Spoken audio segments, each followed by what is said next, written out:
العلم وعلمه الناس أو كما قال رسول صلى الله عليه وسلم وقال رسول صلى الله عليه وسلم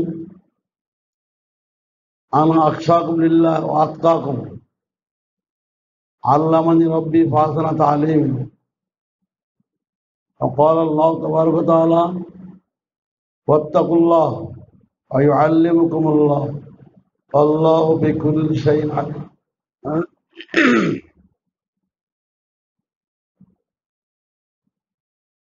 আলহামদুলিল্লাহ আল্লাহ পাকের অশেষ রহমত আজকে আমরা এই মাদ্রাসা উস্তাদ ছাত্রদেরকে নিয়ে কিছুক্ষণ বসতে পারলাম আলহামদুলিল্লাহ। ভাই সংক্ষিপ্ত কথা হলো, আমরা তো একদিন দুনিয়াতে ছিলাম না, আর এক সময় থাকবো না। মাঝখানে কিছু সময়ের জন্য আল্লাহ পাক আমাদেরকে পাঠাইছেন মুসাফিরের মতো, প্রবাসী যেরকম বিদেশে যায়, আমরা বিদেশে আসার পর দুনিয়াতে আসছি। দুনিয়াটা আমাদের বিদেশ, আর বেহেশত হলো দেশ। দেশ কোথায়? জান্নাত হলো আমাদের আসল বাড়ি, ওখান থেকে আমরা বেড়াতে আসছি। চলে যাবো আবার জান্নাত ইনশাআল্লাহ। এখন দুনিয়াতে এসে জান্নাতে যাওয়ার জন্য আল্লাহ পাক আমাদেরকে কোরআন শরীফ দিয়েছেন, নবীর মারফতে কোরআন শরীফ দান করেছেন। এই কোরআন শরীফের শিক্ষা করে আল্লাহ তাআলা রসুল বলেন, তোমরা মানুষকে শেখাও, আর ফরায়েজ শেখো, মানুষকে শেখাও, এলেম শেখো, মানুষকে শেখাও। তিনটা কথা রসুল বলছেন। উনি কোরআন শরীফ শিখে মানুষকে শিখিয়েছেন, ফরায়েজ শিখে মানুষকে শিখিয়েছেন, এলেম শিখে মানুষকে শিখিয়েছেন। উনি বলেন যে আমি একদিন থাকবো না, হে সাহাবা একরাম, তোমরা এগুলো আমাদের শিখে নাও, তোমরা মানুষকে শেখাও। তাহলে কোরআন শিখে শেখানো নবী এলাকা, ফরায়েজ শিখে মানুষকে শেখানো নবী এলাকা, এলেম শিখে মানুষকে শেখানো নবী এলাকা। কোনো সন্দেহ নাই, এর চাইতে পৃথিবীতে উত্তম নবী এলাকা আর হইতে পারে না। তো ভাই, এখন কতগুলো যারা কোরআন শিখে আর শেখায়, এলেম শিখে শেখায়, এদের দুনিয়াতে কোনো পেরেশানি নেই, এদের রুজির চিন্তা নেই। রাসূল সাল্লাল্লাহু আলাইহি ওয়াসাল্লাম যখন নবী হয়েছেন, নবুয়ত পাওয়ার পরের থেকে মৃত্যু পর্যন্ত ওনার কোনো চাকরি করা লাগে নাই, কোনো ব্যবসা করা লাগে নাই, কোনো চাষাবাদ করা লাগে নাই। আল্লাহ পাক এই কোরআন শরীফ বরকতে, এলেমের বরকতে ওনাকে পারছে। কাজে এলেমওয়ালারা কোনোদিন কি খাবে এটা প্রশ্ন আসে না, বরং এত খানা রুজি আসবে ওরা খেয়ে পারে না। ঠিক আছে না? কিন্তু এই হাফেজ এবং আলেম দুই প্রকার। এক তো হলো হাফেজ হওয়ার পরে এদেরকে আল্লাহ পাক বুক খুলে দিবেন, বুক খুলে দিয়ে ওর মধ্যে এই কোরআনের নূর ঢুকে দিবেন, এলেমের নূর ঢুকে দিবেন। আল্লাহ তাআলা বলেন, আফামান শারাহাল্লাহু সাদরাহুল ইসলাম ফাহুয়া আলা নূরিম মির রাব্বিহি। সূরা জুমারের মধ্যে আল্লাহ তাআলা বলেন, যারা সত্যিকারের হাফেজ, আল্লাহওয়ালা হাফেজ, হাফিজ যুদের মতো হাফেজ, ইমাম আজম আবু হানিফার মতো হাফেজ, এদেরকে আল্লাহ তাআলা করেন কি, এই হেফজের ভিতরে ভিতরে এদের বুক চিরে, বুক খুলে এলমে লাদুনি ঢুকে দেন, যাকে নূরে নবুয়ত বলে। ফাহুয়া আলা নূরিম মির রাব্বিহি। নূরে নবুয়ত হলো এলমে লাদুনি। হ্যাঁ, আর যারা এলমে লাদুনি পেয়ে যায় এদের জীবনে অভাব হয় না, কিন্তু এরা সভ্য হয়ে যায়, ভদ্র হয়ে যায়। এরা কোনো গুনাহ করে না, এরা গেম খেলে না, এরা কোনো মোবাইলে আজেবাজে দেখে না, এদের চোখ হেফাজত হয়ে যায়, এদের জিহ্বা হেফাজত হয়ে যায়, রাগ দমন হয়ে যায়, কারোর তা মেরে খায় না, কারোর ফাঁকি দেয় না, শুকর করে, সবর করে, নম্র হয়, ভদ্র হয়। আর এই লোকগুলি অহংকারী হয় না, হিংসুক হয় না, কারোর প্রতি রাগারাগি করে না, আর কুদারণাও করে না, রিয়াও করে না, আর হলো লোভ করে না। অদ্ভুত লোক হয়ে যায়, মানে ফেরেশতার মতো হয়ে যায়। কার মতো হয়ে যায়? ফেরেশতার মতো। তো ফেরেশতাদেরকে জীবনে চাকরি করা লাগে? ওদেরকে আল্লাহ পাক খাজানার থেকে সব দিয়ে তারা খায়। বন্ধুগণ, তো রাসূলুল্লাহ সাল্লাল্লাহু আলাইহি ওয়াসাল্লাম বলেন, আল্লাহ তাআলা আমাকে এই নবুয়ত ইলম দেওয়ার আগে আল্লাহর ভয় মহব্বত বেশি দিয়েছেন। আনা আতকাকুম ওয়া আকশাকুম লিল্লাহ ওয়া আলামুকুম বিল্লাহ। আমি আল্লাহ পাক সম্পর্কে বেশি জানি। আল্লাহ পাক যে খালেক মালেক, আল্লাহ পাক যে রাজিক রাজ্জাক, আল্লাহ পাক যে বিধানদাতা, কি বলে রক্ষাকর্তা, ও তিনি মাহবুদ, তিনি মুদ্দিন, তিনি রব, তিনি সব, এটা আমার ভালো করে জানা আছে।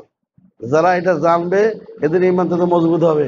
এই লোকগুলো আল্লাহ তাআলাকে ভয় করবে, আর এরা গুনাহতে বেঁচে থাকবে। আর যারা গুনাহতে বেঁচে থাকবে এদেরকে আল্লাহ পাক নিজেই ইলমুল লাদুনি শিখাবে। ওয়াত্তাকুল্লাহ ওয়া ইউআল্লিমুকুমুল্লাহ। আর যারা ইলমুল লাদুনি শিখে এদের গুনার প্রতি ঘৃণা এসে যায় আর আমলের প্রতি মহব্বত এসে যায়। হাব্বাবা ইলাইহিল ঈমান ওয়া যায়্যানাহু ফি কুলুবিহিম ওয়া কাররাহা ইলাইহিমুল কুফরা ওয়াল ফুসুক ওয়াল ইসয়ান উলাইকা হুমুর রাশিদুন। এই লোকগুলি সবসময় কবর নিয়ে চিন্তা করে, কবরে কি হবে, মরে যাওয়ার সময় ঈমান নিয়ে মরতে পারবো কিনা, আমি কি পাশ করে মরবো না ফেল করে মরবো, এই চিন্তায় ব্যস্ত হয়ে যায়। খাইতে লইতে উঠতে বসতে শয়নে জাগনে তার হৃদয়ে, তার অন্তরে, তার কি বলে অস্থি মজ্জা, শিরায় শিরায়, গোস্তের মধ্যে, রক্তের মধ্যে এক চিন্তা বিরাজমান হয়, আমার মরার পরে কি হবে। আল ইস্তিদাদুল লিল মউত ক্বাবলা নুজুলি।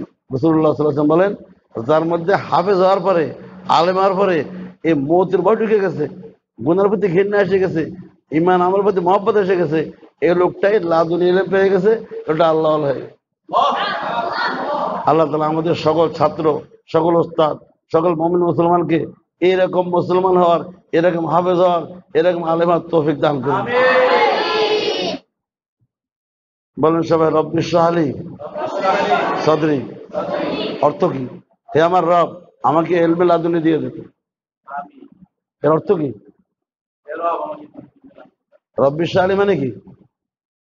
এতকাল কি মানে অর্থ পড়েছেন, এখন কি অর্থ পড়েন? রব্বি ইশরাহ লি সাদরি মানে আল্লাহ আমার বুক ছিঁড়ে দেন, আমাকে ইলমে লাদুনি ঢুকাই দেন, নূর নবুয়ত দিয়ে দেন। বলেন রব্বি জিদনি ইলমা মানে কি? হে আমার রব, আমাকে ইলমে লাদুনি বাড়ায় দেন। বুঝেন নাই? এতকাল অর্থ ঠিক হয়নি, কিন্তু সঠিক অর্থে দোয়া করবেন। রব্বি জিদনি ইলমা মানে ইলমে লাদুনি বাড়ায় দেন। রব্বি ইশরাহ লি মানে আমার বুক ছিঁড়ে ইলমে লাদুনি দিয়ে দেন, আমাকে নূর নবুয়ত দিয়ে দেন। দোয়া করবেন তো ইনশাআল্লাহ। 21 দিন দোয়া করে দেখেন, 41 দিন দোয়া করে দেখেন, আপনার ভাব মূর্তি বেড়ে যাবে।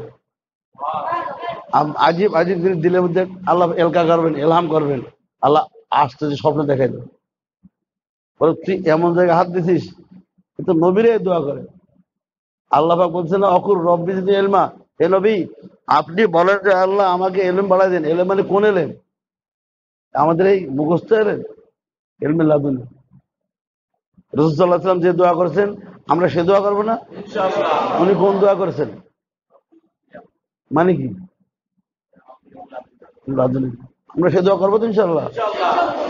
চাইতে চাইতে একদিন কবুল হয়ে যাবে, আর পেয়ে যাবে। যখন পেয়ে যাবে দুনিয়া আখিরাতে সে ধন্য হয়ে যাবে।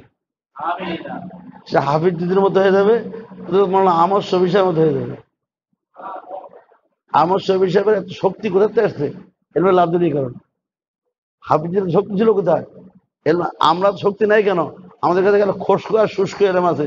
আমরা একটু হেফজ করে খতম করে, আমরা একটু তারাই পড়ে কিছু পয়সা করে পাই, খতম করে কিছু পয়সা পড়ে, আমাদের একটু দুনিয়ার ধান্দাবাজি ছাড়া কিছু না। আমাদের এলমে লাদুনি নেই কেন? আমরা এলমে লাদুনি চিনিই না, কোনো চাই নেই। আজকে থেকে চাওয়া শুরু করবো ইনশাআল্লাহ। 40 দিনের মধ্যে, 120 দিনের মধ্যে আল্লাহ পাক চোখ খুলে দেবেন, দিল খুলে দেবেন, তখন বলবো ও এতকাল ভুল হয়ে গেছে। ঠিক আছে তো ইনশাআল্লাহ? দেখবেন হেফজখানে কোনো অভাব থাকবে না। আল্লাহ পাক এমন দেয়া দেবে, খেয়াল হবে না।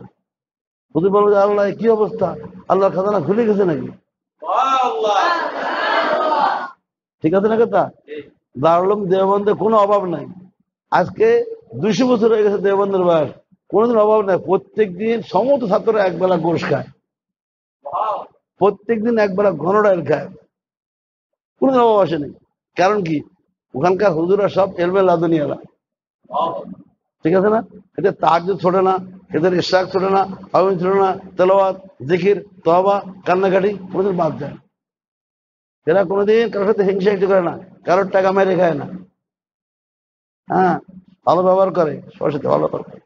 আমাদের এই মসজিদের মাদ্রাসার সকল ছাত্র উস্তাদকে আল্লাহ তাআলা নবী আলা ইলমে লাদুনী এবং আল্লাহ থেকে ইলমে লাদুনী দিয়েছেন, সবাইকে এর ভাগীদার বানাই দেন, সবাইকে এর মিরাজ দিয়ে দেন, সবাইকে বসেন। এরা কি দোষ করেছে? সবাই তওবা করতে রাজি আছে? বলেন আস্তাগফিরুল্লাহ আল্লাযী, আস্তাগফিরুল্লাহ আল্লাযী লা ইলাহা ইল্লা হুয়াল হাইয়ুল কাইয়ুম। আমি দিল থেকে তওবা করতেছি, ওয়াদা করতেছি, জীবনে ইচ্ছা করে আর গুনাহ করব না। ফেসবুকের গুনাহ, ইন্টারনেটের গুনাহ, গেমস খেলার গুনাহ কিছুই করব না। জিব্বার গুনাহ, উদাহরণের গুনাহ করব না। আমানতু বিল্লাহি কামা হুয়া বিআসমাইহি ওয়া সিফাতিহি ওয়া কাবিলতু জামিয়া আহকামিহি। আমি ওয়াদা করতেছি 5 ওয়াক্ত নামাজ ওয়াক্ত মতো সুন্নত তরিকায় আদায় করিব, যাকাত ফরজ হলে যাকাত আদায় করিব, রমজান মাসে রোজা রাখিব, হজ ফরজ হলে হজ করিব, জিহাদ ফরজ হলে জিহাদ করিব। আমি বায়াত গ্রহণ করিতেছি সিলসিলায়ে চিশতিয়া, সিলসিলায়ে কাদেরিয়া, সিলসিলায়ে নকশবন্দিয়া, সিলসিলায়ে সরওয়ার্দিয়ার মধ্যে আল্লাহ তাআলা আমাকে 4 সিলসিলার সমস্ত বুজুর্গানে দিনের ফয়েজ বরকতে পুরা ইমানদার, পুরা দিনদার, পাক্কা মুসলমান হওয়ার তৌফিক দান করুন, ইলমে লাদুনী দান করুন, কবুলিয়ত দান করুন। আমিন। দোয়া করুন। আলহামদুলিল্লাহি রাব্বিল আলামিন রহমানির রহিম মালিকিল ইয়াউমিদ্দিন। আল্লাহুম্মা সাল্লি আলা মুহাম্মাদ ওয়া আলা আলি মুহাম্মাদ কামা সাল্লাইতা আলা ইব্রাহিম ওয়া আলা আলি ইব্রাহিম ইন্নাকা হামিদুম মাজিদ। আল্লাহুম্মা বারিক আলা মুহাম্মাদ ওয়া আলা আলি মুহাম্মাদ কামা বারাকতা আলা ইব্রাহিম ওয়া আলা আলি ইব্রাহিম ইন্নাকা হামিদুম মাজিদ। আল্লাহ, এই মাজমাকে আপনি কবুল করেন, প্রত্যেক উস্তাদ ছাত্রকে কবুল করেন, গার্জিয়ানকে কবুল করেন। আল্লাহ ছেলেদের জেহেন খুলে দেন, সিনা খুলে দেন, ইলমে লাদুনী দিয়ে দেন, মুখস্থ শক্তি দিয়ে দেন। আল্লাহ পুরা ইলমে নাফে দিয়ে দেন, উপকার ইলম দিয়ে দেন। এদেরকে আল্লাহ দুনিয়া আখিরাতের সমস্ত ইজ্জত সম্মান দিয়ে দেন, বিপদ আপদ থেকে রক্ষা করেন, জিন ইনসানের ক্ষতি করতে না পারে, কোনো মখলুকের ক্ষতি করতে না পারে। আল্লাহ মাদ্রাসার সমস্ত জরুরত পুরা করে দেন, মাদ্রাসাকে প্রশস্ত করে দেন। আল্লাহ যত ছাত্র দরকার দিয়ে দেন, যত উস্তাদ লাগে দিয়ে দেন, যত টাকা পয়সা লাগে দিয়ে দেন। আল্লাহ সমস্ত বিপদ আপদ থেকে রক্ষা করেন, সকলকে সফল করেন, পিতা মাতাকে মাফ করেন, মুরব্বীদেরকে মাফ করেন, পুরা দেশের মানুষকে আল্লাহ কবুল করেন, পুরা ঢাকা শহরকে আপনি কবুল করেন। আল্লাহ বিপদ আপদ থেকে রক্ষা করেন। রব্বানা তাকাব্বাল মিন্না ইন্নাকা আনতাস সামিউল আলিম। সুবহান রাব্বিকা রাব্বিল ইজ্জাতি আম্মা ইয়াসিফুন ওয়া সালামুন আলাল মুরসালিন আলহামদুলিল্লাহি রাব্বিল আলামিন। ছাত্ররা, তোমাদের ওজিফা হলো কোনো গুনাহ করবা না, 1 নম্বর ওজিফা। 2 নম্বরে পড়াশোনার সময় বেশি ব্যয় করবা। 3 নম্বরে নিজের ব্যক্তিগত কাজের সময় কম ব্যয় করবা। 4 নম্বরে কোনো সুন্নত মুস্তাহাব দোয়া ছাড়বা না ইনশাআল্লাহ। এই 4 ওজিফা। পরে ফারাক হলে বেশি ওজিফা দেওয়া হবে।